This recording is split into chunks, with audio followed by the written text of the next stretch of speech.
নমস্কার বন্ধুরা, আপনারা দেখছেন কুকিং হাউস অফ অনিমা। এখানে কড়াই বসিয়ে দিয়েছি, কড়াইয়ের মধ্যে জল দিয়ে দিয়েছি, জলটাও গরম হয়ে গেছে। টাইটেল আর থাম্বনেল দেখে তো তোমরা বুঝেই গেছো কি করব। হ্যাঁ, মুগের ডাল দিয়ে আমি শসা দিয়ে আর গাঠি কচু দিয়ে করব। তার জন্য সবার প্রথমে আমি ডালটা সিদ্ধ বসিয়ে দেবো। মুগ ডালটা কিন্তু আমার ধুয়ে পরিষ্কার করে নিয়েছি। এই মুগ ডালটা কিন্তু কাঁচাই, এটা কিন্তু ভাজিনি, কাঁচা মুগ ডাল দিয়েই করব। সম্পূর্ণ পেঁয়াজ রসুন ছাড়া একটা রেসিপি।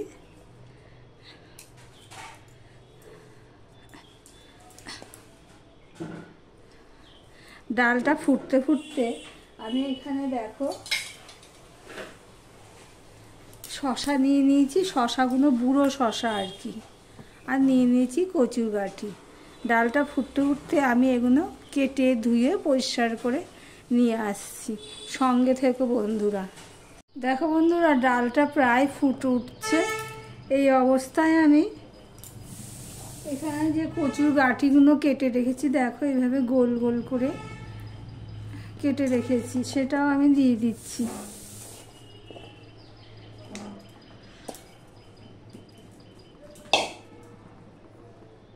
আমি অল্প একটুখানি নুন দিয়ে দিলাম।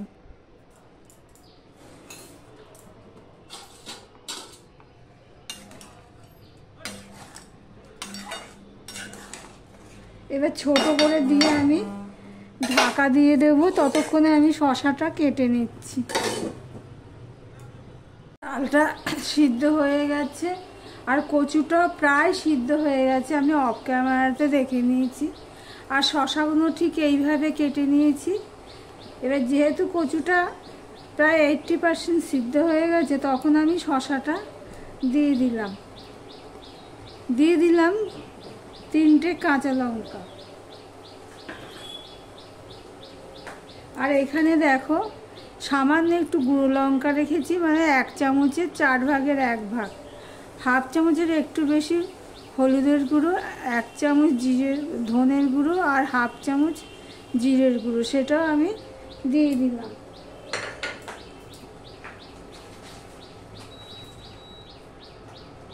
এবারে দেখো আমি চায়ের ক্যানে করে জল গরম করে রেখেছি, সেই জলটা আমি দিয়ে দিলাম।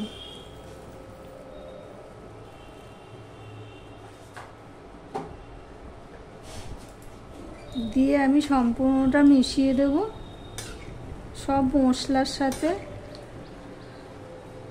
মশলাটা গুলে নেওয়া হয়ে গেল।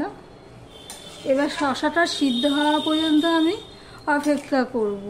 ততক্ষণে কচুটাও সিদ্ধ হয়ে যাবে। কচুটা সিদ্ধ হয়েও গেছে, এই দেখো বন্ধুরা, কেটে দিলে একদম হয়ে যাচ্ছে। শসা সিদ্ধ হতে তো সময় নেবে না। এবার শসাটা সিদ্ধ হওয়া পর্যন্ত আমি অপেক্ষা করব। দেখি শসাটা সিদ্ধ হয়েছে কি না। ছোট করে দিয়েছিলাম তো।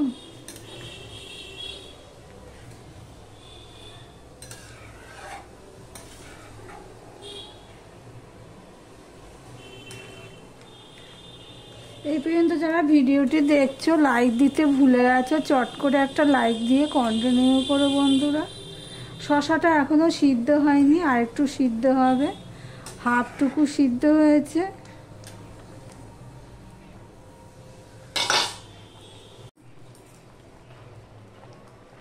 এবার 1 চামচ আমি আদা পেস্ট দিয়ে দিলাম। বন্ধুরা তোমরা একটা জিনিস খেয়াল করেছো নাকি জানি না, এখানে কিন্তু আমি সব কাঁচা মশলা দিলাম, কোনো মশলাই আমি ভাজা বা কষানো কিছুই দিইনি। এবার আদা পেস্টটা দিয়েও আমি মিশিয়ে নিলাম। শসাটা সিদ্ধ হয়ে গেছে, তাও তোমাদের সামনে দেখাচ্ছি। এই দেখো সিদ্ধ হয়ে গেছে। এবার আমি কড়াইটা খালি করে নেব, খালি করে ফোড়ন দেব। সম্পূর্ণ নিরামিষ পেঁয়াজ রসুন ছাড়া একটা রেসিপি। দেখতে থাকো বন্ধুরা আমি কি ফোড়ন দিই এই ডালটার মধ্যে, শসার ডালটার মধ্যে। কড়াইটা খালি করে বসিয়ে দিয়েছি, গরমও হয়ে গেছে। এবার দিয়ে দিচ্ছি সাদা তেল।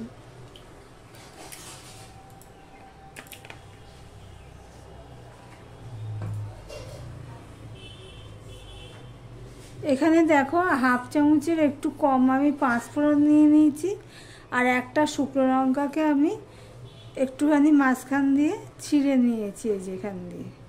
এবার এটা আমি দিয়ে দিলাম।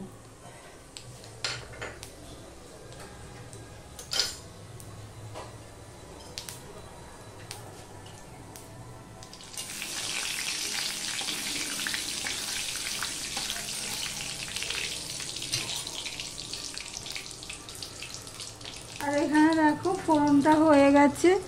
এখানে যে টমেটোটা আমি কেটে রেখেছিলাম সেটা তখন দিইনি, এখন ফোড়নে আমি দিয়ে দিচ্ছি।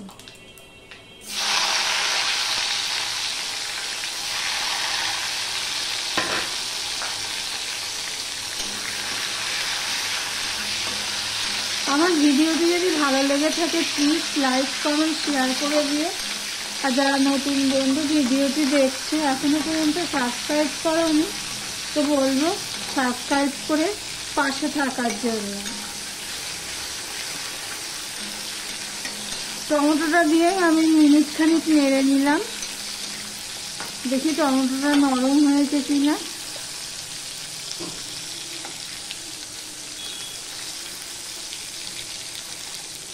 প্রায় নরম হয়ে এসছে আর ফোড়নটা তো হয়েই গেছে। এই অবস্থায় আমি এবারে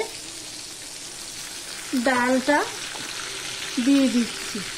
গাঁটি কচু, শসা, ডাল সম্পূর্ণটা আমি দিয়ে দিলাম।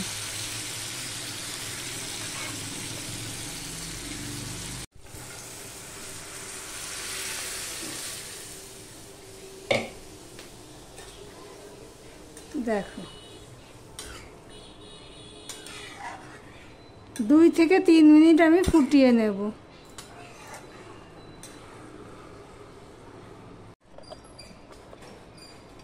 আমি টেস্ট অনুযায়ী নুন দিয়ে দিলাম। 2টো কাঁচা লঙ্কা, এর আগে 3টে দিয়েছিলাম।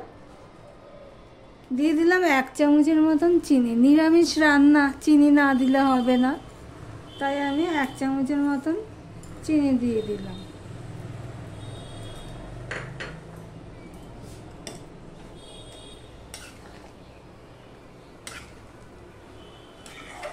দেখো বন্ধুরা কি দারুণ দেখতে হয়েছে।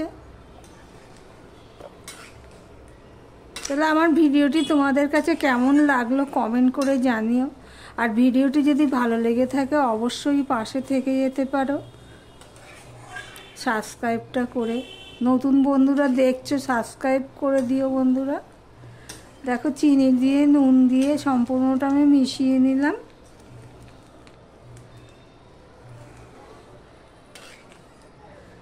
এবার আমি 1 মিনিটের মতন ফুটিয়ে নেব, যেহেতু মিষ্টি দিয়েছি সেই জন্য। দেখো 1 মিনিটের মতন ফুটিয়ে নিয়েছি, শসাটা মজেও গেছে।